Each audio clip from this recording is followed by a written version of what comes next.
ते आपण लावून बंद केल्यानंतर ॲड्रेस टॅग लावून आपण मशीन ठेवून दिली होती.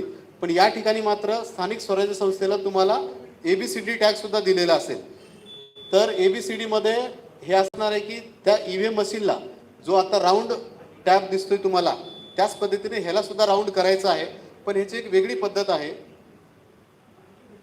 आता पहिल्यांदा आहे की ते जो खालचा भाग असेल ग्रीन पेपर सीलचा, त्या खालच्या भागाच्या खाली हे ए जे ऑप्शन दिलेलं आहे, तर ए हा त्याच्या खाली आला पाहिजे, जो की आपल्याला इमेज क्रमांक 2 मध्ये दिलेला आहे. तर जो खालचा ग्रीन पेपर सीलचा भाग आहे त्याच्या खाली ए ठेवायचा आणि ते चिकटून घ्यायचं.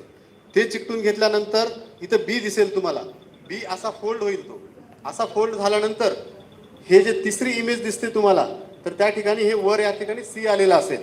सी आल्यानंतर ही जी पट्टी आहे खाली पूर्णपणे ईव्हीएमला राऊंड मारून आपण परत एकदा वर घ्यायचं आहे, जसं ह्या शेवटच्या इमेजमध्ये घेतलेला आहे. तर शेवटच्या इमेजमध्ये घेतल्याप्रमाणे तो डी येईल शेवटी, तर तो बरोबर डी आणून त्या ठिकाणी चिकटून घ्यायचा आहे. म्हणजे सर्व तुम्हाला मागचे फक्त स्टिकर काढले की तुम्हाला चिकटवता येतील. तर हे जे आहे याचा एक डेमो व्हिडिओ आहे. तुम्हाला वाटल्यास आपला जो काही PRO आणि POनचा ग्रुप आहे त्यावर आम्ही तो शेअर करणार आहे. यूट्यूबवरचा व्हिडिओ आहे तो तुम्ही बघा, तुम्हाला सहज लक्षात येईल की तो ABCD टॅग कसा लावायचा आहे.